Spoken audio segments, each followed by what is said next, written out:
السلام عليكم، مرحبا بكم على قناتي. في هذا الفيديو اليوم راح نخدموا مع بعض حلوى من حلويات المعسلات. هايلة بزاف صراحة، بنينة، حاجة بريزونطابل تحطيها على الميدة تاعك. المهم ما تنساوش اشتراك القناة ليصلكم كل ما هو جديد من حلوياتي ومن فيديوهاتي. مع جيم للفيديو نخليكم مع الصور الجميلة ومن بعد نفوتوا مباشرة طريقة التحضير. كأول مرحلة هنايا أنا وجدت كامل هادوك شحال نخدم بيهم لي زانغريديون تاعنا. هنا واش جبت بالنسبة للسميد، عندنا سمن، عندنا فانيلا وعندنا فرينة. هذا هو. وثاني ما الزهر ما تنساوش. اوكي انا هنا ما حطيتوش، لكن في الاخير نوجدو ونحطو.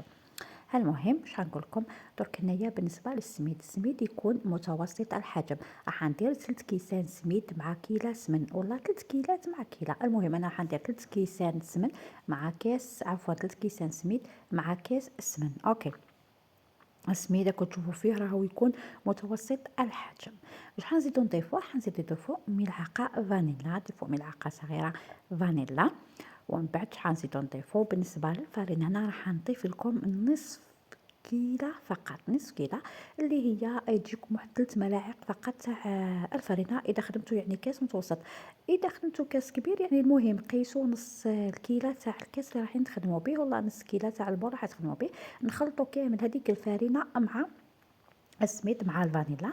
ومن بعد راح نضيفوا السمن تاعنا اللي هي كيله ولا كاس معمر تاع السمن، يكون معمر. اذا حبيتوا مقرود هذا يزيد يجيكم بس تضيفوا معاه 2 ملاعق تاع الزيت. اوكي اذا حبيتوا يكونكم نورمال يعني كيما انا ما ضفتش صراحه، خليته هكاك. دوك راح نبسس عادي كانكم رايحين تخدموا المقرود تاعكم، دخلوا في بعضها حتى تحصلوا على هاد الكويره. شوفوا هنايا راه بسس ديجا الكويره راهي اتشكلت. لا بها قلت لكم انني ما ضفتش الزيت، نتوما اذا حبيتوا تضيفوا ضيفوا. بالنسبه هنايا ماء الزهر باش نجمعو، مع درت انا نص كيله ماء زهر مع نص كيله ماء، والمجموع كيله ولا كاس كامل. انا راني حطيته كامل وخليته يتشرب في بعضها، بليته صباح وخليته يتشرب في بعضها. ما حبيتش نخليه مباشرة باش هكا يترنق شويه كيما نقولوا حنايا. ومن بعد نكملوا كيما يقولوها الخدمه تاعنا. المهم انا درت كاس كامل، نتوما اذا حبيتوا ديروا نصف كاس برك ومن بعد زيدوا تعاودوا تكملوا الكاس تاعكم، لكم الاختيار. انا هنا شوفوا هنايا كش القوام اللي تحصلت عليه، هذا هو القوام اللي تحصلت عليه.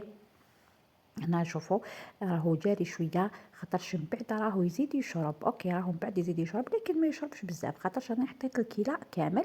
من بعد نشوفوا كيفاش رايحين تحصلوا على هذا النوع تاع السميد، خاطرش هو كل سميد وكيفاش.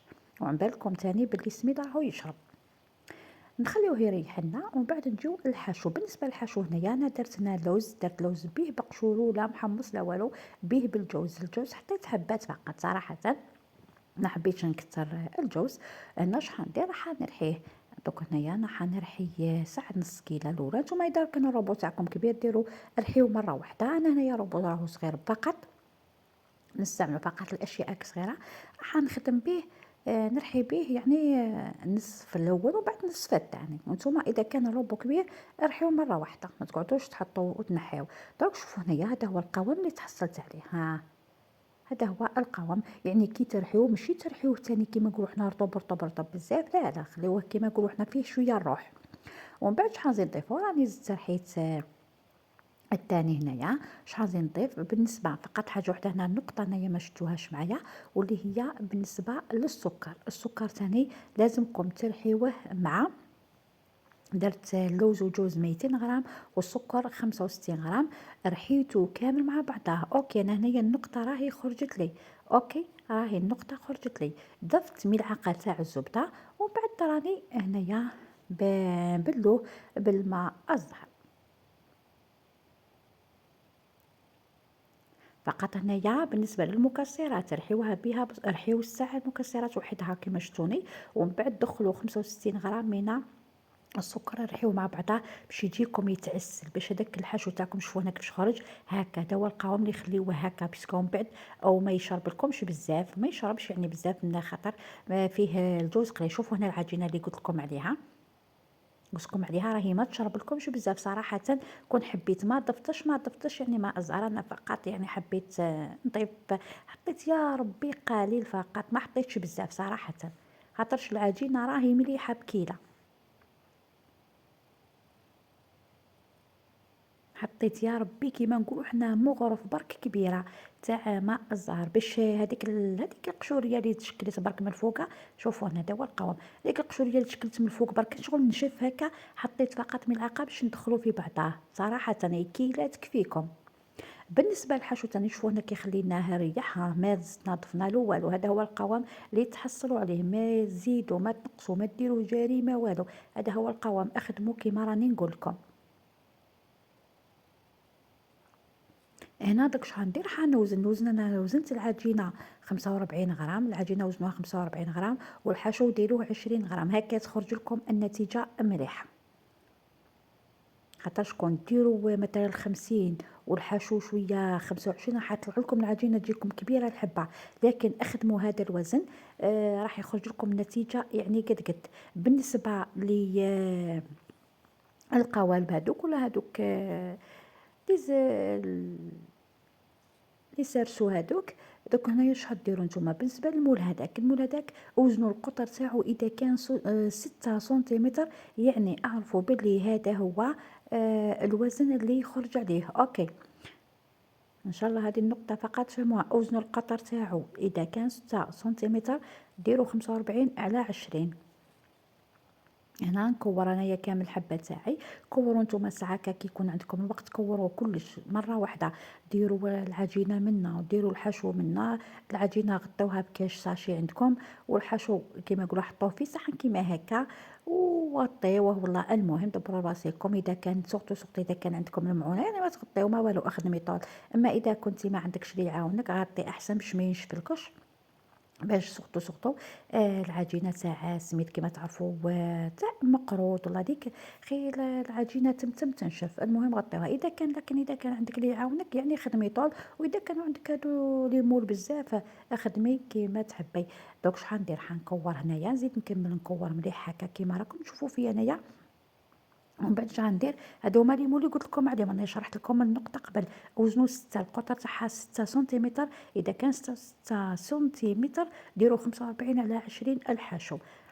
احكموا العجينه تاعكم هكا، شوفوا كيش ديروا. المهم تبعوا الطريقه هذه، طريقه سهله وبسيطه.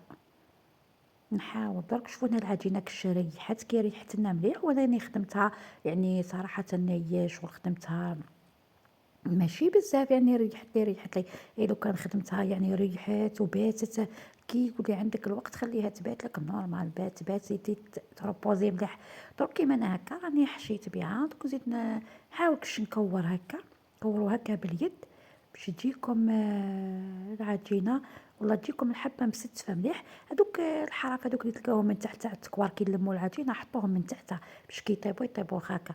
وهذاك الحشو عفوا، هذيك الكويره اللي تكون مليحه حطوها من الفوق باش يجيكم كي نطبعوا هكا يجيكم بيان فيني. شوفوا هنايا انا استعملت هذه المروحيه، وكاينين بزاف، كاينه تاع الورده، كاينه هذه المروحيه. انا ما لقيتش تاع الورده صراحه، عجبتني تاع الورده خير. نتوما اذا كان طابع انه تاع الورده ديروا. شوفوا انا هنا درت هذه على شكل مروحيه.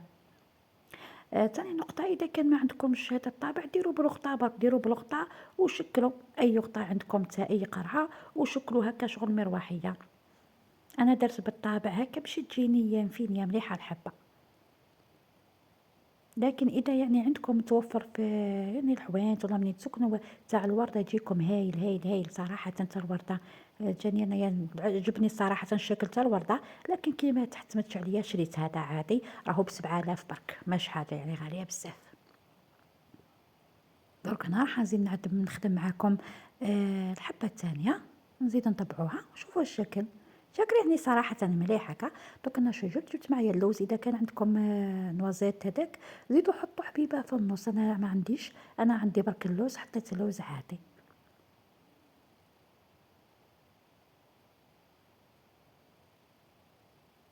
حطوا كامل في هذا الوقت. نشعلوا الفور تاعنا 170 درجة، ومن بعد نحطوه يطيب عادي.